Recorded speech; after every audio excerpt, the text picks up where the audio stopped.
So you guys, I mean, we know the argument that, if you're not doing anything illegal, then, you've heard it before where people that are living in denial and just, worship authority, they just basically say, if you're not doing anything illegal, then, what's wrong with mass surveillance and, watching everything you do? What's wrong with that? If you're not doing anything wrong, then you have nothing to hide, they say. You know what I mean? But, just because it's legal doesn't mean that it makes things stable. You know what I mean? And laws change all the time. And what's legal today can be illegal tomorrow. And it's always back, forth, up, down, hot, cold. That's the way they do this intermittent reinforcement to get you to distrust your own senses. That's what they do it for. But history is full of examples.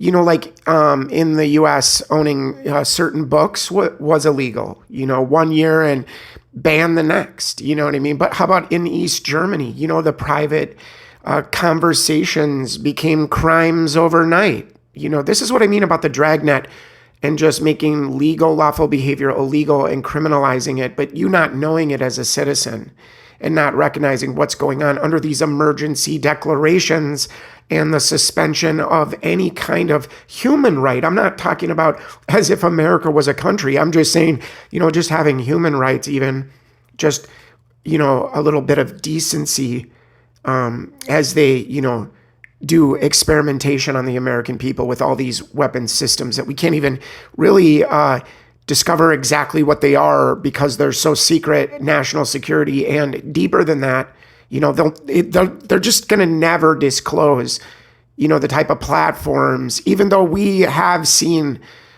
people disclosing more and more information on this topic. The military contractors, as the military gets more and more involved in this type of fourth gen warfare and this asymmetrical war of attrition, basically, and behavior modification, experimentation.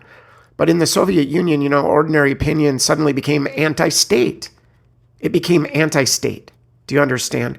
And that's how fast it can change, is just the changing of words. And next thing you know, you're a criminal because you have an ordinary opinion, a common opinion held by most.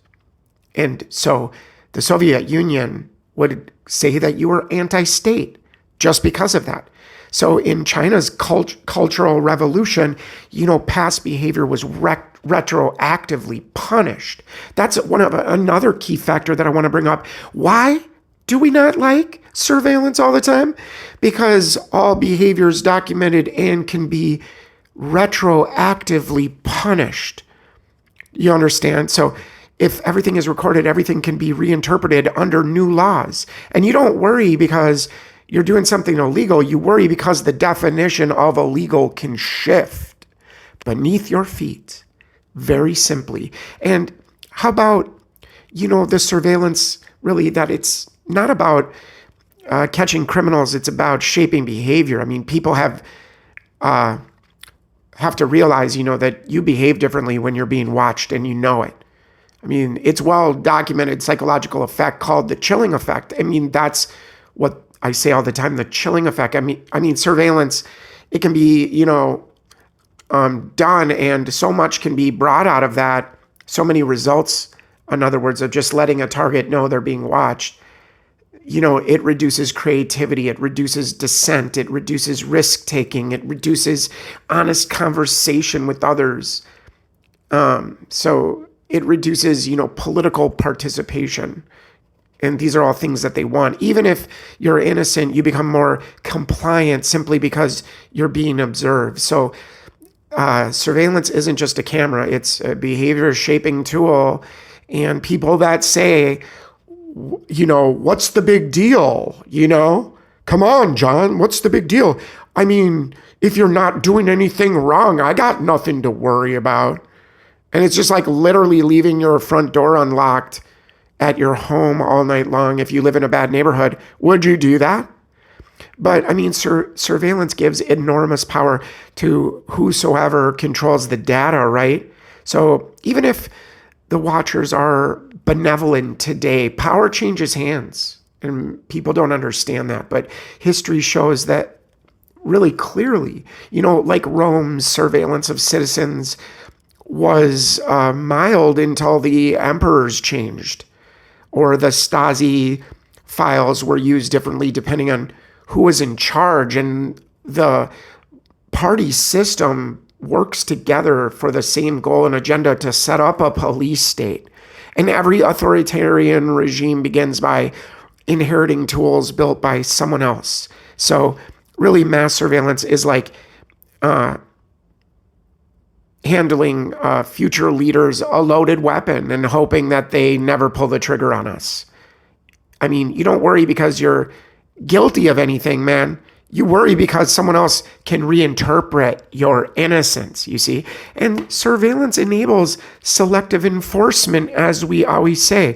I mean, when everything is recorded, everything is technically, human behavior is technically going to be found guilty of something. I mean, jaywalking, speeding, minor tax mistakes, mistreatments, accidental violations, outdated regulations, obscure ordinances, selective enforcement means the law applies to everyone, but punishment applies only to those who become inconvenient, as we have.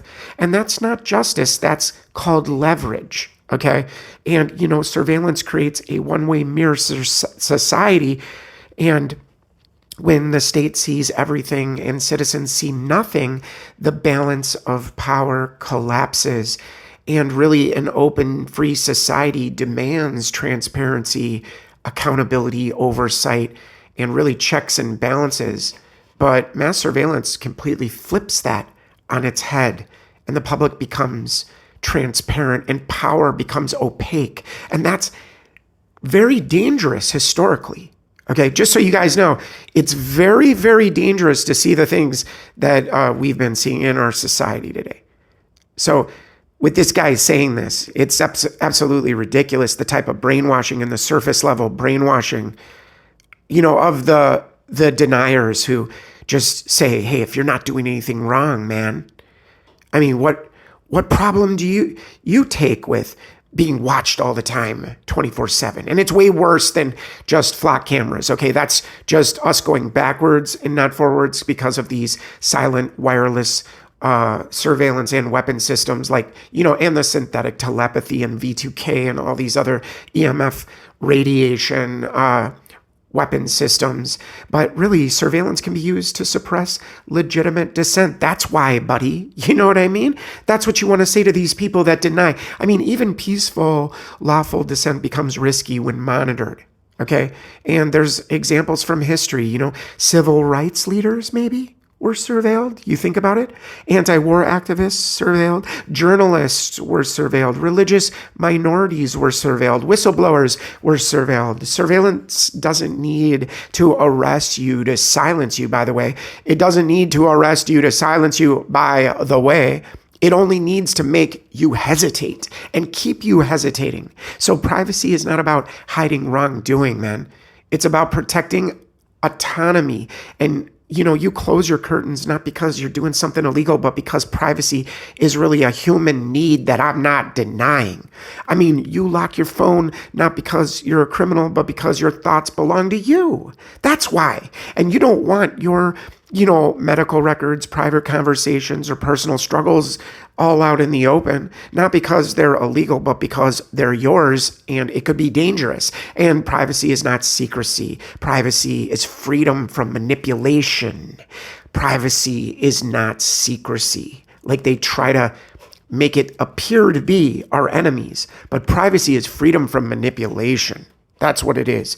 And, surveillance can be used to predict and preempt behavior, even if you're innocent. There's so many predictive systems that we've talked about And they can really misinterpret patterns, flag you incorrectly, as we've seen, categorize you, assign risk scores to you, deny opportunities to you, restrict movement, limit access, all been done to me. And this already happens in some places with the total predictive model, predictive policing that is being carried out in America, this algorithmic risk scoring all the time to different members in the community, automated suspicion systems that are in place. And you don't worry because you're doing something wrong. You worry because a machine might think you are. You understand? And that's what we're subject to. You know what I mean? That a machine might think you are a danger and a threat. And if you want, you can really look into this further and check it out. But this is just the bottom line, that this is how I would respond to the deniers that say, hey, man, dude, what do you have to worry about with all of this surveillance being done to us? I don't know. I mean, maybe those are some reasons. And if we've ever discussed the types of weapon systems that are being used, a lot of it is just speculation on the part of individuals doing the research, because these are super secret, super hidden programs, but yet at the same time, they put it in plain sight for you to see it and know what they're really doing. That is the way this mind control works. They do it in plain sight and always with probable deniability or plausible deniability, okay? So, but the technologies that they're using are highly sophisticated. And we see that when the hive mind comes alive in the people around us and they begin to, mimic and mirror and do the directed speech, clearly showing this level of surveillance that we've never seen in world history, basically.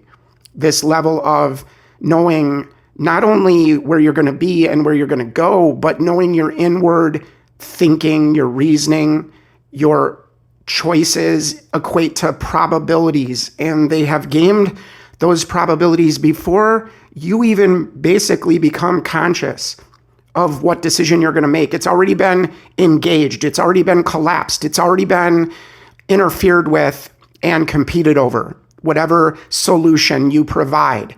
And they have gamed. They know which options you're going to choose. And they've gamed the whole game. They just see the whole thing and can, position people perfectly to time the abuse in such sensational ways that to complain about it would make you look like you're losing your mind. And that's the whole point.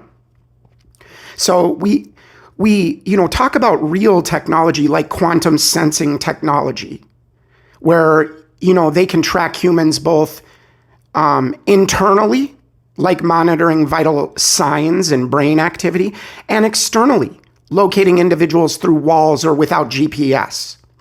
And it's all done because they are, like some say, under our skin. And that is a literal thing, okay? And they can detect microscopic environmental disturbances in you at the atomic level. Like I said, this is the molecular level of control. Do you understand what I'm saying? So it's way beyond what most people think, that they're just using LRAD sound weapons on crowds. It's way more involved than that. And instead of basically relying on traditional cameras or standard radar, which they love to mislead you and take you down the wrong path, and even put like Apple AirTags on your car, or just to try to mislead you to make it look and appear like, that you're being tracked and monitored in a more natural way, with less of the sensational high-level technology and the novel technology that we see Colonel Wendell Limbach bragging about, and hiding behind the fact that they always say we're going to keep you safe and save lives, even though we didn't ask them to keep us safe. They just nominated themselves as the heroes and the saviors and are going to impose what they think will bring peace and security. And remember, it's always by war. War is peace. Freedom is slavery. We're going to go around establishing peace worldwide as a country. And we do that by war. Okay. So, so they can detect, guys, microscopic environmental disturbances at the atomic level. And you just got to read about quantum sensing technology, read about blood flow sensing technologies, read about what they're doing. If you can find it, that's the problem. It's so hard to locate and piece the puzzle together, the jigsaw puzzle. And usually people just have the wrong game altogether. It's not just that you've got missing pieces, but you're looking at the wrong game. You know what I mean? So that's my whole point, is that instead of relying on traditional cameras or standard radar, these systems that they have where they built this prison around us exploit the extreme vulnerability of quantum states to measure minute variations in magnetic fields, gravity, and whether you believe in gravity or not. I really don't. I think we're more electromagnetic than they tell us. You know what I mean? We're electrical biochemical beings. You know what I mean? So we produce an electric field, and all the organs have, a signature. You know what I'm saying? And even your DNA has a signature, and they can interpret that light broadcast, because it's a broadcast. It is the fact that you are an antenna, and they just have learned how to strengthen the signals of that antenna. Okay, so in magnetic fields, gravity, and electromagnetic waves caused by the human body and synthetic broadcast to the human being. So they use a bidirectional flow or stream of energy, usually a carrier wave, to carry data to the brain and nervous system. Okay, and it's very simple to understand. And that's just me lightly touching on it, because the technology is so complicated and so involved, and most of it is hidden because, they just claim national security, but most of it is even beyond national security and just hidden. And so external tracking and, subsurface detection is what they do. And quantum mechanics really has advanced to allow remote tracking capabilities that bypass really standard line of sight restrictions. So they don't have to even be in your line of sight. They just do it and put bodies on you just to get that bad reaction and to cause the hypervigilance in you. So you're always anxious and on the edge and startled easily. And, just because it's all about the ambush and the surprise interactions or attacks. And the interactions that I speak of are always negative. They're never positive. They're never good, except for when they deceive you to take you up to think you're getting free from it and then crash you again. Okay. And that's what they do for years. So they can actually use quantum mechanics and quantum sensing through wall vital detection. Devices like the Q-beat sensor utilize quantum states to detect human heartbeats. And we've seen this in the news. Even the mainstream media has to come out and say it when we go into Venezuela and when we use these energy weapons on their military and then just hijack the president. And then next thing you know, they're being hit with earthquakes and just ravage earthquakes, and all these things remind me of, one of our presidents who said, "He who controls the weather controls the world." And I'll play that in a little bit just so we can take a look at that statement by one of our presidents. And it just keeps, going through my mind, like, he who controls the weather controls the world, he said. So they can do, guys, through wall vital detection, okay, and can utilize quantum states to detect human heartbeats and breathing patterns from across a room or behind barriers without any physical contact, okay? And there is this ability now to do GPS independent person tracking and advanced quantum enabled inertial navigation systems that are called QINS, or the acronym CUINS. And they can track human movement speed and position in GPS denied environments like underground bunkers, deep tunnels, or underwater caves. Okay. And they have used this technology. So gravity anomaly mapping is done. Really highly sensitive quantum gravimeters can map tiny structural and mass disruptions. So theoretically exposing underground voids, tunnels, or hidden human structures. But there is all this internal physiological tracking going on. Do you understand? It's more than just putting bodies on you and interrupting you all day long and blocking and stopping and getting in your way and going after the very resources you are going after in this artificial scarcity game that they have put on us by abuse. It's artificial scarcity. And then they try to get you desperate to fight for the limited resources and even the short end of the stick. And many people just fight for that short end of the stick instead of fully letting go and trusting God and realizing that He is trying to take us deeper in our awareness and opening our minds to what is really possible in this reality. So there is all this internal physiological tracking on a biological level. Okay, so quantum technology maps human functions with unparalleled resolution, acting as a hyper-precise diagnostic tracker. So, and then there's this acronym called MEG, magnetoelectrography, I believe it's called, or MEG for short, or MEG helmets. Basically, they're using optically pumped magnetometers, or OPMs, and you can look it up. Wearable quantum helmets that they put on track the femtotelsa magnetic fields produced by firing neurons in your brain.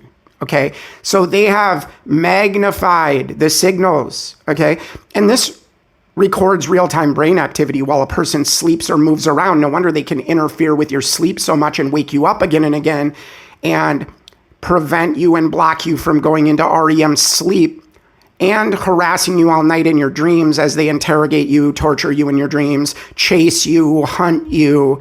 It's always going to be that way in the dreams. And or hypersexual abuse happening to you in your dreams. Okay, this is all synthetic and all designed to disturb you beyond belief. So there's all this, like I said before, blood flow sensing, cardiovascular mapping, and quantum electromagnetic field sensors map biopotentials and the subtle magnetic fields of the heart. So you know. Just so you know, guys, this allows, clinicians or whoever's monitoring the data to track cardiac anomalies, non-invasively, long before microscopic symptoms appear. Well, that's what they say. They say that, we'll just use this technology for good. And of course, it'll never be used for bad or harassing and damaging or depopulating or doing whatever, and don't know what you guys believe about all that. But, we do have the sustainable development goals of the UN, 17 different goals that are very idealistic goals. Sounds like communism, you know what I mean? And this whole idea that if we sacrifice for the greater good, that someday that good will come. How long does it take, you guys? You know what I mean? It's been years and years of promises, years and years of right, left, as they take us deeper. So we know that there's intercellular tracking, because when we leave our phone, when we leave all the technology and we go to the woods, we can be walking in the woods in the middle of a national park and we'll be deep in the woods. And then some dude in a red shirt will pop out behind the tree just saying, hey, and staring at you and holding their camera up and filming you and laughing and chuckling. And, that is like the ridiculous nature of this kind of harassment that goes on in plain sight. And then all your family and friends just suddenly are so stupid, they just don't get it. And even though they're not, the root of the issue, they have been used and participate willingly. Okay, that's the problem that we have with family and friends, is that, Many of them don't even have to be approached. They just have so much envy and jealousy that just the slightest advantage that we have has led to them trying to sacrifice everything we're standing on because, God forbid, we should have better or be better or do better, than our family members. Okay, it's the crab in the bucket type analogy. So there is microscopic lab-grown diamonds with nitrogen vacancy, NV, and its centers are small enough to sit inside living biology. Okay, I bet you didn't know that. They track temperature changes, oxygen concentrations, and molecular modifications directly inside the human cell. Okay, this is how deep it is. How much control? Do you want them having control over your biological functions? How would you like to be forced to have to go to the bathroom again and again and again in an unnatural way because signals are hitting your body? Or how about peeing blood? Have you ever peed blood because they're radiating your family jewels so bad?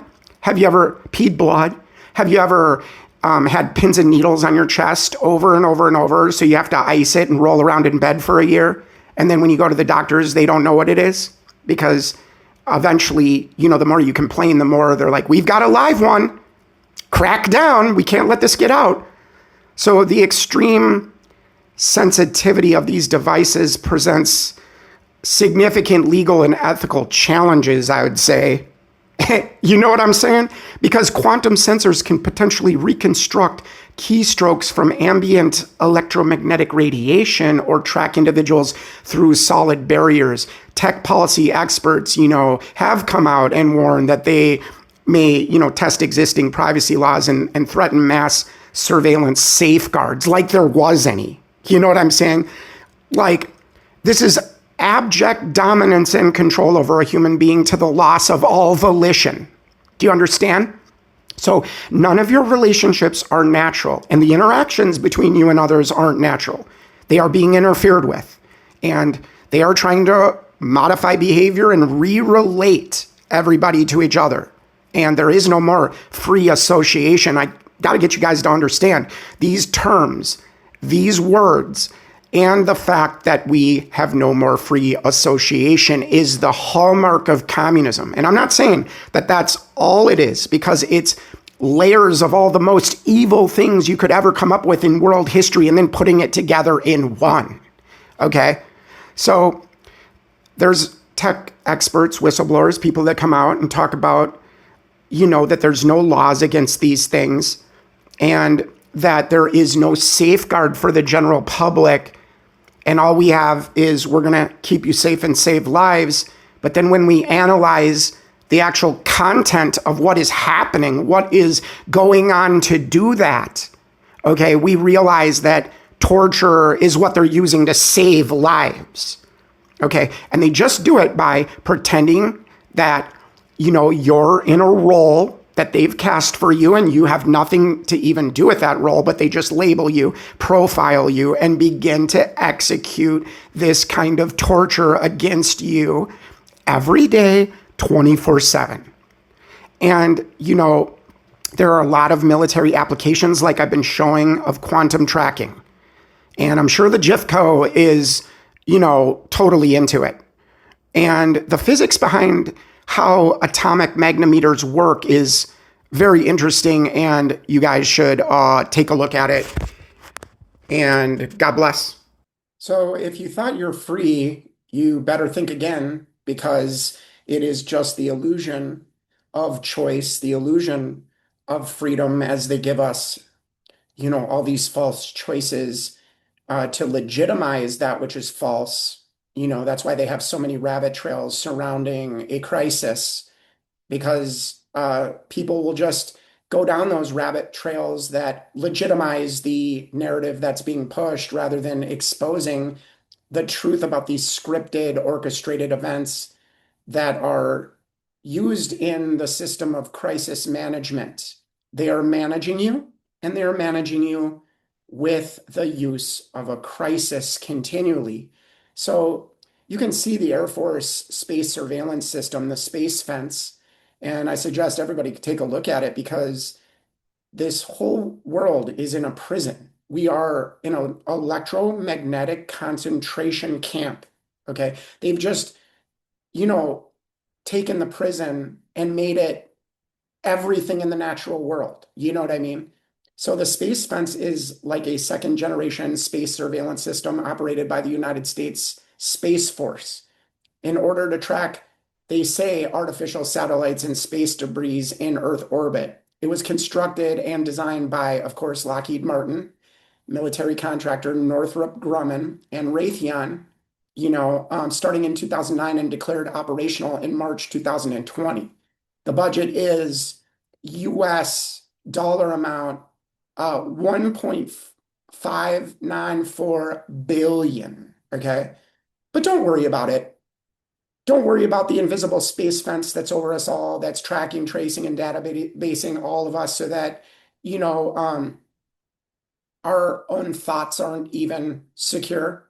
Okay. The brain has no firewall, so they say. So the main facility is located in Atoll and the Marshall Islands. But so here's just a little bit of the history, just so you understand where I'm coming from with this. The initial plans to upgrade the legacy Air Force space surveillance system were made in 2009. The USAF, okay, and get familiar with that term, the acronym USAF, United States Air Force, the 80th Electronic Systems Center awarded three $30 million study contracts to Lockheed Martin, Northrop Grumman, and General Dynamics and Raytheon on the 11th of June 2009. So not a small amount of money. The new space fence was envisioned to be a system of two or three S-band ground-based radars designed to perform uncued detection, tracking, and accurate measurement of orbiting space objects, which is just a lie. That's how they get their funding, and was intended to replace the Air Force Space Surveillance System, or VHF fence. I bet you didn't know that there was another fence before this one, an electromagnetic prison camp over the whole world, and it says that was transferred from the US Navy to the US Air Force in 2004. The shorter wavelength of the S-band space fence will allow for the detection of much smaller satellites. And of course, they're not tracking satellites, they're tracking you and me. And, of course, having a shorter wavelength band means more radiation and more power so that they can what? Detect smaller objects. And they are very misleading when they say smaller satellites and debris. That's not what they're really concerned about in putting this up. The 2009 satellite collision, they say, of the Iridium 33 and Cosmos 2251 communication satellites, which added hundreds more pieces of debris in orbit, highlighted the need for more precise tracking of space objects. That's how they get their money. That's how they fund it. That's how they sell it. But it's really a control grid over all of us. As of 2009, data collected from the new space fence's sensors. Oh, wow. It was planned to feed into the Joint Space Operations Center mission system. Okay, so you understand it's all this similar language, like the Joint Intermediate Force Capabilities Office. They are all together on the same page. There is no right or left. There is no intermittent reinforcement going on here. You understand what I'm saying? Because we see clearly. So this is used to track objects orbiting the Earth, they say, monitor space weather, of course, in a vacuum, and assess foreign launches and people on the ground. You know what I mean? They don't want to say that. Used by operators at the USAF 614th Air and Space Operations Center at Vandenberg Air Force Base, California. And it says 24-hour a day, 7-day a week support provides vigilance of global and theater operations and equips the Joint Functional Component Command for Space Operations with the tools to construct, command, and control space forces. And really, all this talk of outer space and satellites, it's all to deploy these systems that are weapon systems over the whole world. And wireless communication systems, but also weapon systems that are silent systems.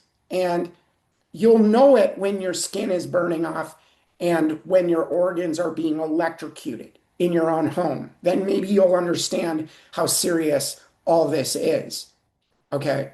But it's like so that they can have vigilance and be, remember, proactive. Okay.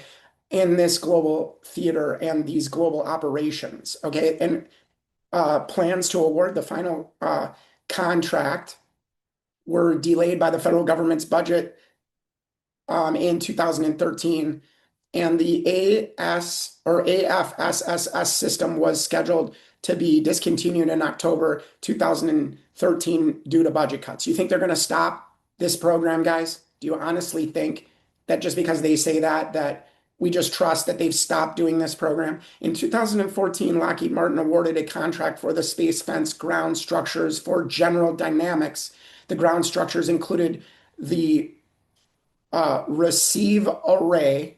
Okay, I'm going to have to look that up and what that is. The cooling equipment, the radomes, and other buildings. The primary space fence system is located at Atoll in the Marshall Islands. The U.S. Space Force declared the system operational on March 2008. So all this talk about space and going to outer space and going to the moon and all these things, sending a car up into outer space like Elon Musk did, all is just a distraction from this Space Force's true operational command and mission. Do you understand what I'm saying to you? Okay, so I just wanted to show this really quick, and we can take a look at these lovely diagrams as all these elements are in play over us, and we don't even realize it. Okay, we don't realize that this is going on in the background, and we need to start paying attention to it.